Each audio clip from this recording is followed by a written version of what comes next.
Hello everyone, Yadunandan बाग channel में आपका स्वागत है। आज जिस प्लांट की जानकारी मैं आपके साथ शेयर कर रहा हूँ वो है हार श्रृंगार का प्लांट, जिसे पारिजात भी कहा जाता है। ये प्लांट्स मैंने अपने यहाँ पे लगा रखे हैं और करीब 4 साल के हो चुके हैं और पिछले 2 सीजन से इन पे फ्लावरिंग हो रही है। इसी वीडियो में आगे चलकर मैं 2 ऐसे फैक्ट्स आपके साथ शेयर करूँगा, 2 जानकारियां ऐसी शेयर करूंगा जिनको मैंने एक्सपीरियंस किया है इसके फूलों से रिलेटेड। ये पौधा धार्मिक महत्व रखता है। इसके बारे में ये कहा जाता है कि ये स्वर्ग का पौधा है और धरती पे लगाया गया है। अब ये स्वर्ग का पौधा कैसे है, तो धार्मिक पुराणों के अनुसार समुद्र मंथन से इस पौधे की उत्पत्ति हुई और देवराज इंद्र इसे अपने साथ स्वर्ग में ले गए और अपनी वाटिका में लगाया।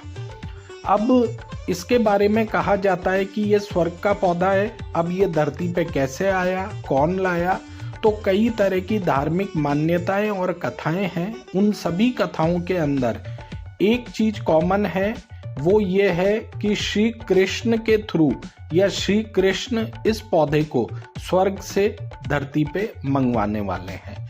यानी कि जो कृष्ण का कालखंड, उनका द्वापर युग जो था, उसके अंदर सत्यभामा जी की इच्छा पूर्ति हेतु श्री कृष्ण ने स्वर्ग से इस पौधे को धरती पे मंगवाया और द्वारिका में सत्यभामा जी के यहाँ पे धरती पे लगाया। इसलिए ये कहा जाता है कि ये पौधा स्वर्ग का पौधा है जो धरती पे लगा हुआ है। इसी वजह से इसकी धार्मिक मान्यताएं भी हैं। धार्मिक मान्यताओं के अनुसार ही इसका जो पुष्प है वो पुष्प धरती यानी जमीन पे गिरने के बाद भी भगवान को चढ़ाने के लिए उपयोगी माना गया है।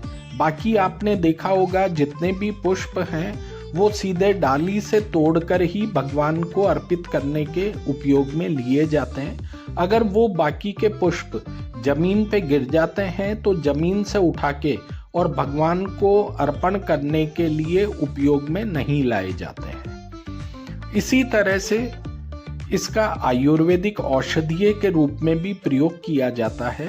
आयुर्वेद के हिसाब से और आयुर्वेद चिकित्सा के अनुसार इसकी पत्तियां, इसके फूल, इसकी छाल कई तरह की बीमारियों का इलाज करने के काम में लाई जाती है।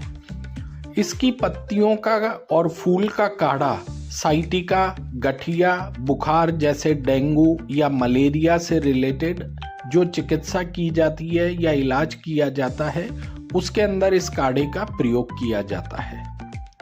ऐसा आयुर्वेदिक स्टडीज में बताया गया है। अगर इन तरह की बीमारियों में आप भी इसका कोई काढ़ा यूज में लेना चाहते हैं, उपयोग में लेना चाहते हैं, तो मैं यही सलाह दूंगा।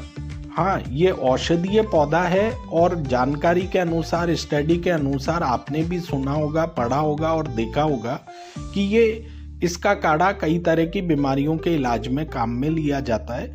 फिर भी आप अपने वैद्य या डॉक्टर से कंसल्ट करके इसका उपयोग करें। अब जैसा कि मैंने बताया, इसके फूल को लेके जो मेरे एक्सपीरियंस रहे हैं वो मैं आपसे शेयर करूँगा। उससे पहले मैं ये चाहूँगा कि ये वीडियो अगर आपको पसंद आए तो आप लाइक करिएगा और यदुनंदन बाग चैनल को अगर अभी तक सब्सक्राइब नहीं किया है तो आप सब्सक्राइब करिएगा। मैं इस चैनल के माध्यम से इसी तरह के कुछ अपने एक्सपीरियंस प्लांट से रिलेटेड वो आप लोगों के साथ शेयर करता हूँ। जैसा आप सभी जानते हैं, पढ़ा भी होगा, देखा भी होगा कि साल में एक बार इसके पुष्प खिलते हैं। मेरे यहाँ पे अक्टूबर नवंबर के आसपास इसकी फ्लावरिंग होती है। अक्टूबर में स्टार्ट होती है और नवंबर एंड तक इसकी फ्लावरिंग चलती है। केवल ये 2 महीने के लिए फूल देता है। आपने ये भी सुना होगा, पढ़ा होगा और देखा होगा कि इसके फूल रात को ही खिलते हैं सूर्यास्त के बाद।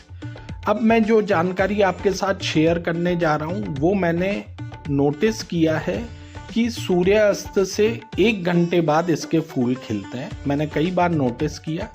इसकी जो कलियां बनती है वो शाम होते होते कलियां बन जाती है और वो कलियां जब फूल के स्वरूप खिलती है तो ऐसा नहीं है कि सूर्य अस्त हुआ या हल्का सा अंधेरा हुआ और उसकी कलियां फूल में बदल गई, नहीं।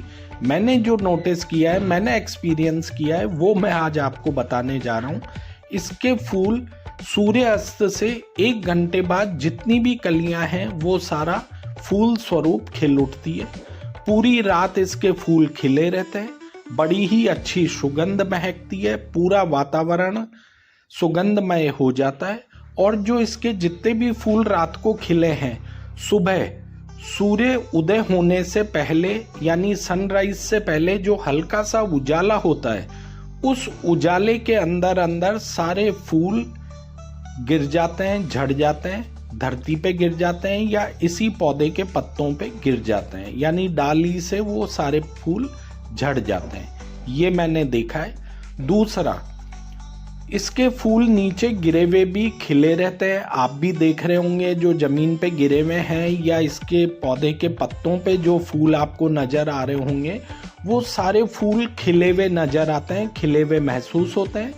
इनको कई बार मैंने पूरे दिन के लिए भी छोड़ा है तो ये खिले हुए ही नजर आते हैं।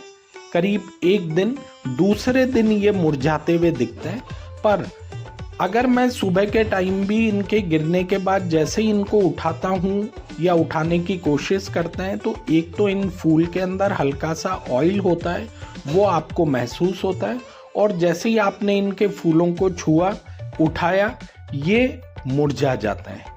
ऐसा मैंने अपने यहाँ पे एक्सपीरियंस किया है, वो ही मैंने आपके साथ शेयर किया है। अगर ये पौधा आपके यहाँ भी लगा हुआ है तो आप भी एक बार देखिएगा कि इसके फूल कब खिलते हैं और इसको छूने पे क्या आपके वहाँ भी ये फूल मुरझा जाते हैं, तो कमेंट करके और मेरे को बताइए। अब बात करते हैं इस पौधे को लगाने की।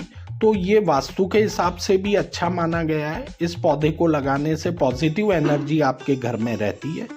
ये पौधा आप जमीन पे भी लगा सकते हैं, पॉट में भी लगा सकते हैं। जमीन पे लगाया हुआ पौधा एक वृक्ष का स्वरूप ले लेता है। अगर उसकी देखरेख अच्छी करें तो 10 से 15 फुट तक की वो हाइट गेन कर लेता है। पर अगर आप पॉट में लगाते हैं तो पॉट के अंदर आप प्रॉपर केयर करेंगे, उसकी समय समय पे प्रूनिंग करेंगे, तो हाइट एक वृक्ष के स्वरूप नहीं लेगा, पर फ्लावरिंग वो पॉट में भी आपको देता है।